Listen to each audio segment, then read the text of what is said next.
afternoon, and we're back in a Volvo. Not because it's not working, but there's a couple of things I want to try just to kind of polish it off because it's bothering me that it's not quite maybe as good as it could be. You know, any car when it's finished, there's development work, and for all I know, this car's as good as it's going to be without making any other big changes. But it's quite rich. Well, okay, very rich at high RPM, like goes into the nines. And there's two reasons for that. Well, two potential reasons for that. One is just how the map is, because they are known to be really, I don't know how to explain it, but with the MAF sensor, they're known when you, unless you do like a live map to get it bang on, you know, on the rollers, with these chips it's meant to be really tricky to not just get them really rich. I don't know. Don't ask me. I don't do the chips, so that's just what I was told. But there's another reason it might be. A lot more standard, but modified usually. Like ones that's just been chipped, but you know, small turbo, whatever. A lot of them, they go rich like into the nines because the knock sensor is activating, which on these, the first sort of part of the knock control that the ECU does, it doesn't just retard the timing. The first thing it does is richen up the mixture before it goes as far as retarding the timing.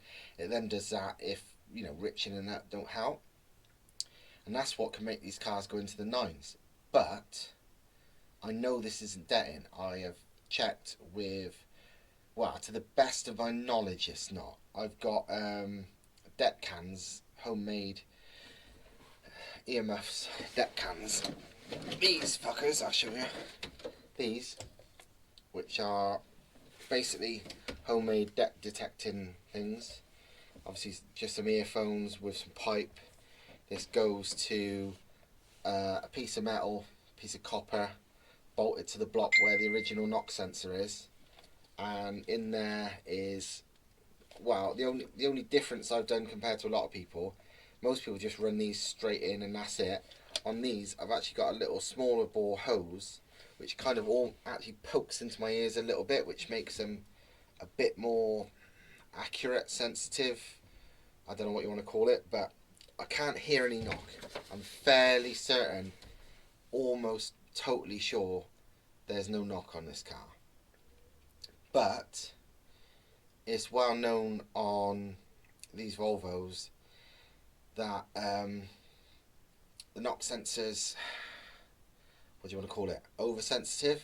You get false knock, especially when they've got a lot of valve train noise, which these have got like solid lifters as standard, and they've got like these things they call valve hushers, which are like little rubber things on the top of the valves, which kind of help reduce valve train noise, but they fall apart and they're shit. And I've just removed them from these, like a lot of people do. But it does mean sometimes, depending on your sensor, depending how unlucky you are, you get false knock readings from the valve train noise. And this has got quite a lot of valve train noise. So I'm wondering, hoping, because it would be great because it's easier to solve, that I'm getting false knock, which is knocking the fueling back to the nines, thanks to it being noisy valve train that the knock sensor's finding. How I've sort of my way of testing this is I've removed the knock sensor, but I've left it plugged in and I've wrapped it in like some like cloth tape, like duct tape type stuff, so it's not so it'll pretty much be not activated by anything. And I've literally taped it to a wire, so it's hanging in midair, so it's effectively not going to be operating, but it's still plugged in. If you unplug it, it kind of goes into limp mode and puts the ignition back loads and loads of shit. So yeah, the knock sensor is effectively disabled, and I'm going to be wearing the deck can so I can check manually for det. Then if the disabling of the knock sensor makes the AFRs stay not so stupidly rich, then it was obviously that it was causing it to go rich. So I got to go and find out. If that don't magically solve it, I'm going to be just doing some pulls with the various chips I've got and see if any of them make it any better. I've tried a couple, but I haven't tried them all yet. And yeah, that's what I'm doing. I'm basically doing some final testing. It doesn't misfire. It doesn't do anything at this current AFR. It's just is too rich. I'm definitely losing power versus if it was leaner. I'm not going to go as far yet on this spec where I'm going to get a new chip done or get it live mapped, which you can kind of do on these, but it is burning new chips. But done on the dyno.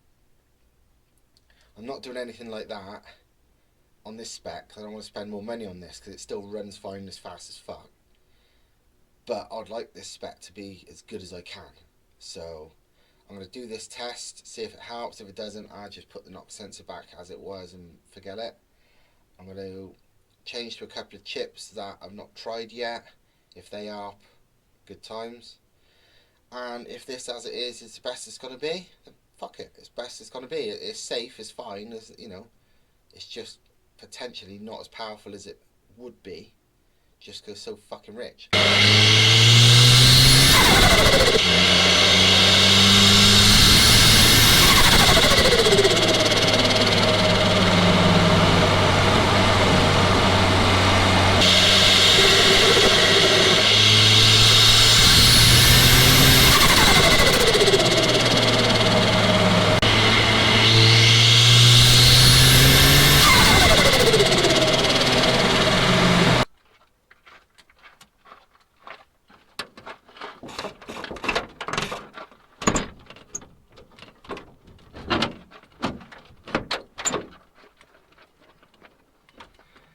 Right, it's not knock or false knock or anything because it's still doing it, so it's just the way the chip is, so yeah.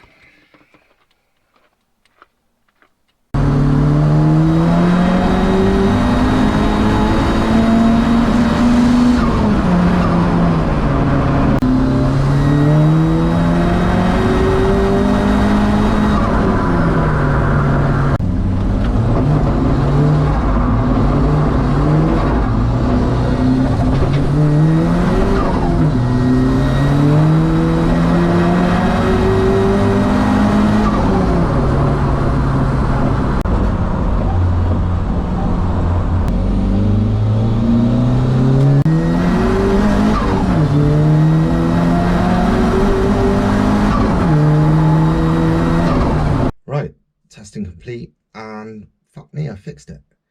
And basically all I did was change to one of the other chips I've got, and lo and behold, it's now sort of low 11s, high 10s mostly, which is bang on. It's way faster than it was. Now it's slipping the clutch in fifth. Didn't used to, doesn't in any other gears yet, but that means the clutch is right on its limit.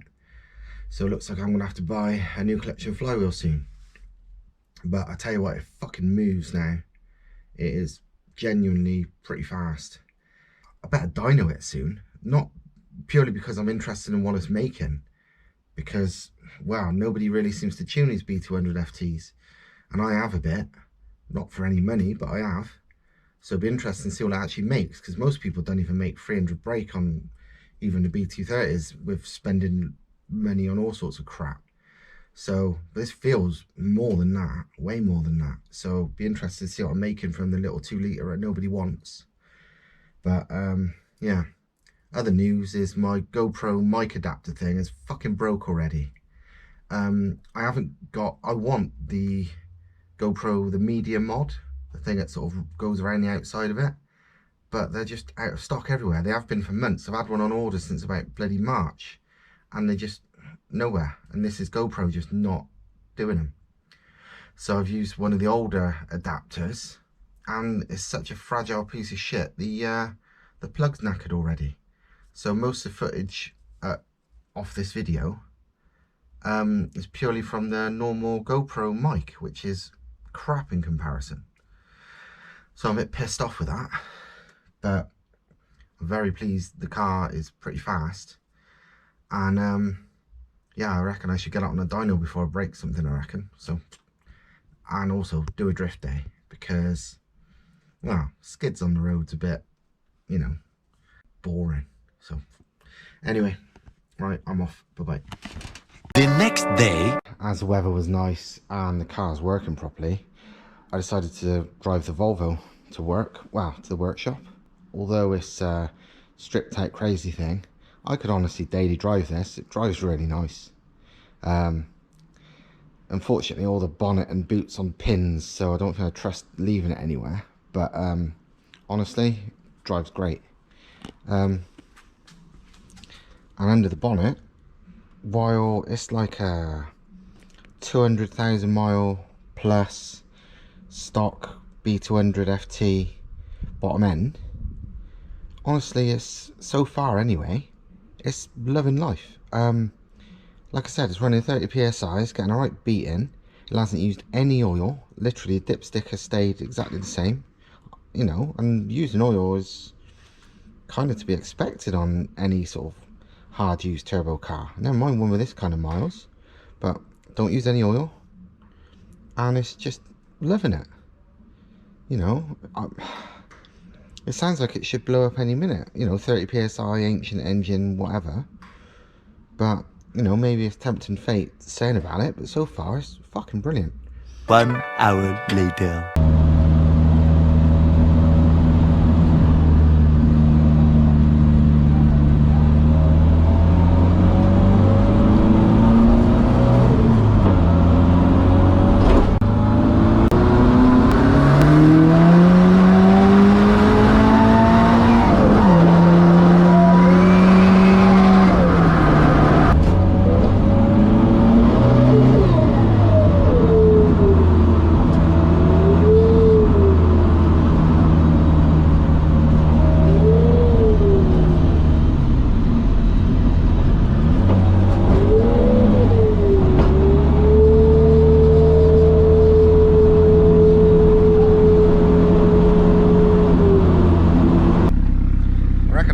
Turbo socially distancing that Porsche, because it sounds a bit funky. Yeah, it's not completely destroyed, but it's rubbing. It's now knackered enough that it's rubbing against the housing, hence why it sounded like a bloody air raid siren when I was driving it. It's very lightly, I can feel it with my fingers, and it's not took off any real material. Literally sort of lucky. It's dead, but just at the right moment it hasn't trashed everything, because I can reuse that housing because I've got a spare turbo. So yeah, one dead eBay turbo doesn't like 30 psi. Well, it might do, but this fucking turbo's been on the car since before I owned it, so God knows how old it is or how many miles it's done. But yeah, you can see just about where the wheels been taking the shine off the off the alley. So yeah, but was it worth it? Yeah, definitely. I don't care.